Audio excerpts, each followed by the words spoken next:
Le projet de loi de financement de la sécurité sociale est actuellement débattu de manière houleuse à l'Assemblée nationale. Le gouvernement propose entre autres, afin de réduire le déficit, de baisser le remboursement des pensions médicales, des consultations médicales, ainsi que des médicaments, ce qui suscite une vive opposition au sein de nombreux autres groupes parlementaires. La France insoumise et le Rassemblement national menacent de faire tomber le gouvernement avec une motion de censure si celui-ci fait passer cette loi en force au moyen d'un 49.3. J'ai suivi, on va dire de loin, en tout cas sur les réseaux sociaux, principalement sur TikTok récemment. Ce que j'en pense, c'est que moi, de mon expérience personnelle, après avoir eu des rendez-vous médicaux récemment, ayant plus de mutuelle depuis 2 mois, j'ai déjà dû payer des frais assez énormes qui n'étaient pas pris en charge par la sécurité sociale. Donc le fait de vouloir en plus baisser les montants que je trouve déjà pas excessivement élevés, je pense que pour certaines personnes qui sont actuellement dans le besoin, c'est littéralement pas possible. Notamment pour moi qui suis encore étudiant.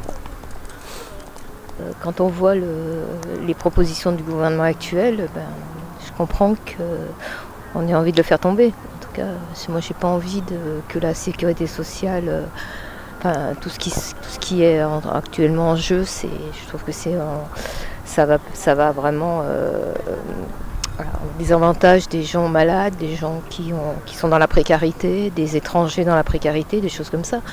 Donc si c'est le seul moyen de faire que tout ça ne passe pas, évidemment. Mais ce que je pense, c'est que la sécurité sociale dépense trop d'argent pour l'ensemble de la population. On devrait conserver une bonne partie de cet argent à faire certaines évolutions. Parce que vous avez certaines prestations, par exemple dentaires ou optiques ou n'importe quoi, on dépense beaucoup d'argent. Les soins sont trop chers. Premièrement, les soins sont trop chers et ensuite, il y en a qui en profitent pour se faire rembourser presque la totalité de leurs soins. Parce que ça va très mauvais en France. C'est tellement bordélique que finalement ça finira par tomber même avant la fin de l'année. Il y aura une motion de censure et pour moi, Macron tombera avant la fin de l'année.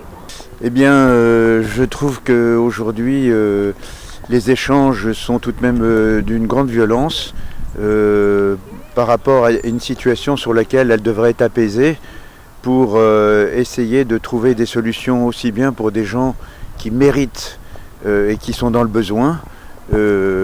Et je donnerai tout de même une priorité aux Français par rapport à une situation existante aujourd'hui de partage. Reportage par Mandarin TV.